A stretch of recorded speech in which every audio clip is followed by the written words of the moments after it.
বিসমিল্লাহির রহমানির রহিম। হযরত ইমাম মেহেদী আলাইহিস সালাম জান্নাতবাসীদের সরদার। হযরত ইমাম আনাস ইবনে মালিক রাদিয়াল্লাহু আনহু বর্ণনা করেন যে হযরত রাসূল খুদা সাল্লাল্লাহু আলাইহি সাল্লামকে আমি বলতে শুনিয়েছি যে আব্দুল মুত্তালিবের ফরজতদের মধ্য থেকে আহলে জান্নাতের সরদার হবে।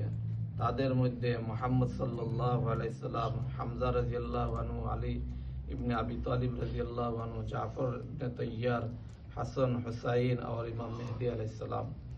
ব্যাখ্যা: হযরত ইমাম মেহেদী আলাইহিস সালামকে জান্নাতের বাসিন্দা বলা হয় যতক্ষণ পর্যন্ত এই কথা হাসিল হয়েছে যে হযরত ইবনে আব্বাস রাদিয়াল্লাহু আনহু হুজুর সাল্লাল্লাহু আলাইহি সাল্লাম থেকে রওয়ায়াত করেন, আল মাহদি ইউতাউস আহলিল জান্নাতে। হযরত ইমাম মেহেদী আলাইহিস সালাম জান্নাতবাসীদেরই সরদার, জান্নাতবাসীদেরই কি নক্ষত্রপ্রাপ্ত।